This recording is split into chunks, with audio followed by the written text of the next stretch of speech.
is March 27th, 2023, and I'm Bella. And I'm Harper, and here are today's top headlines. The book fair begins this Friday. Are you excited? Here are some ways you can prepare. 12 new moons have been discovered around Jupiter, and there could be more. And we'll continue our Women's History Month info. But first, here's Mackenzie with today's lunch menu.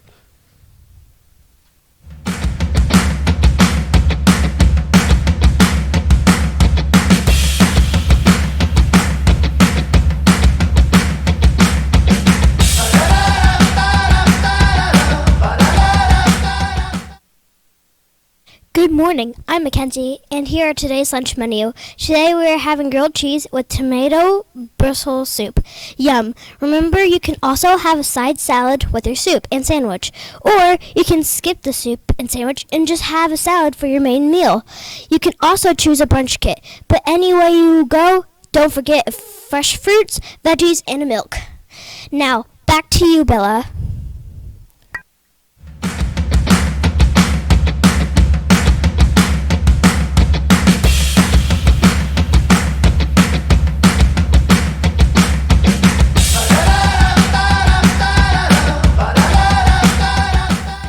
Thank you, Mackenzie. Not long ago, we thought Saturn had the most moons. Saturn has to be 83 moons. We know that Jupiter has 80 moons, but astronauts found 12 new moons around Jupiter. That means we know 92 Jupiter's moons. Scientists think there could be more moons. We just haven't found them yet. The moons are very small. Earth's moon is over 2,000 miles. The largest of Jupiter's new moons is just 2 miles wide. This is about the size of a small mountain. Many of them are not even half that size compared to Earth's moon. Jupiter's moon can take a long time to orbit the planet. An orbit is repeating a path. Moons travel around the planet on that path. Our moon takes 27 days to orbit Earth. The 12 new moons take much longer to orbit Jupiter. They take over 340 days to orbit Jupiter. Most take after a year and a half. Jupiter and its moons are interesting to astronomers. These are scientists who study space. Some astronomers already have plans to study Jupiter's moons more. One robotic explorer will leave for Jupiter in April. It's named JUICE. JUICE stands for Jupiter Icy Moons Explorer. JUICE will study Jupiter and 3 of its large moons, Ganymede, Callisto, and Europa. These moons all have oceans. Astronomers want to learn more about them. They also hope to find out if these oceans could be home to life. Speaking of exploring space, our PTO STEM night is just about a week away. And we have some exciting nights planned, including our spring book fair. That's right. Our spring book fair actually begins this Friday for students who will get a chance to sneak a little peek at the books on sale before the parents.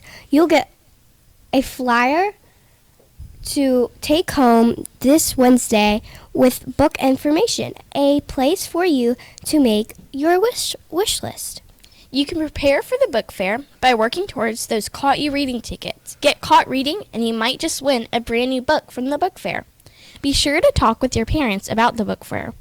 And remember, our PTO STEM night where parents can shop next Tuesday night. And now to a Tharv with today's weather.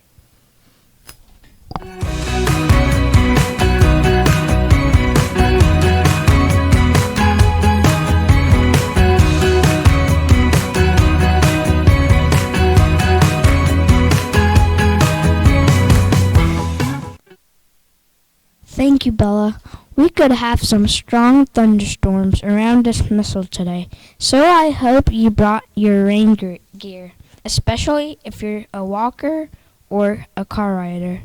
The chance of storms will diminish quickly this evening as the front causing them moves to our south. This will leave us cooler and drier tomorrow morning. Overall, today will be mostly cloudy with scattered rainstorms and a high of 83.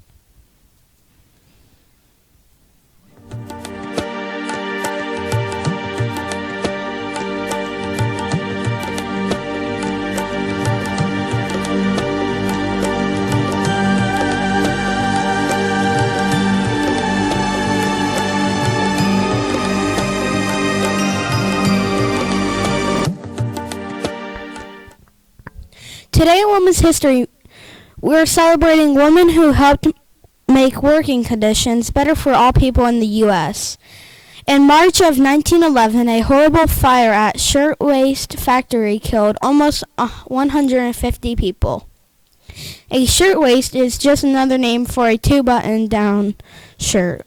The fire at the Triangle Shirtwaist Factory was so deadly because there were no fire exits, no sprinklers or smoke alarms, and no other precautions to keep other people safe.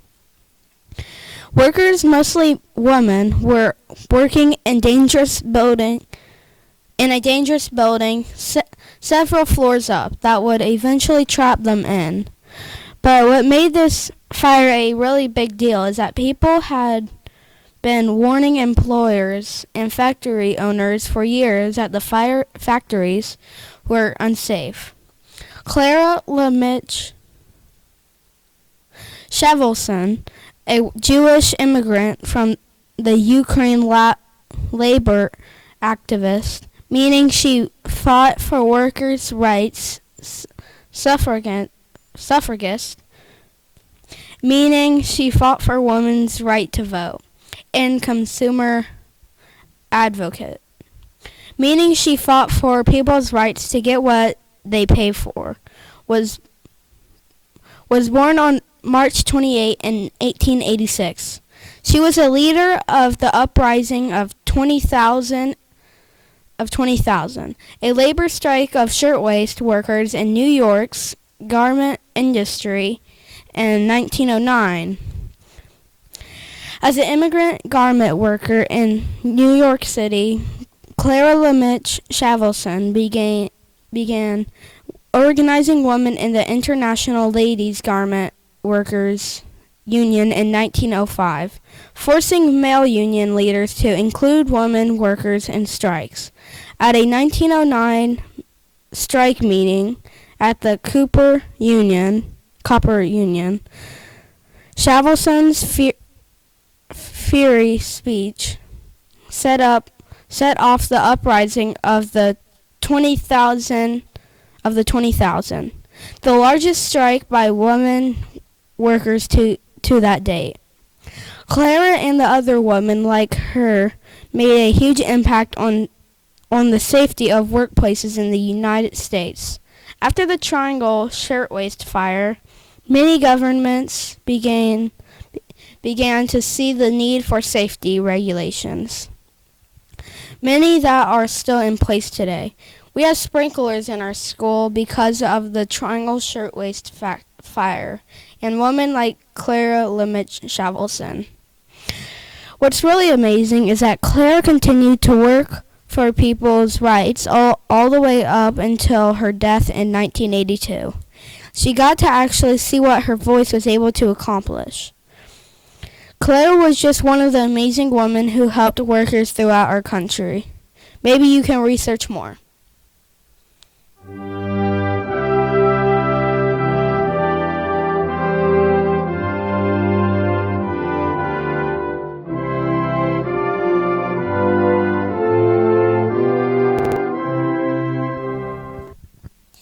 I'm Kalan. Please stand for the Pledge of Allegiance. I pledge allegiance to the flag of the United States of America and to the republic for which it stands, one nation, under God, indivisible, with liberty and justice for all. Please remain standing for the moment of silence. Thank you. You may be seated. There are 2 birthdays today. The birthdays are Grayson in 5MY and Connor in 4M. Happy birthday! Come to the library to get your birthday pencil.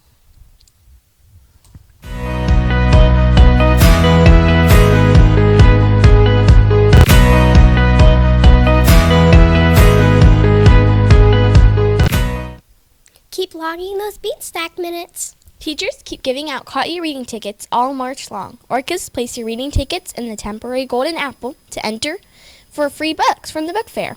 I'm Harper for ONN. Have a wonderful day. And I'm Bella, and have a wonderful day.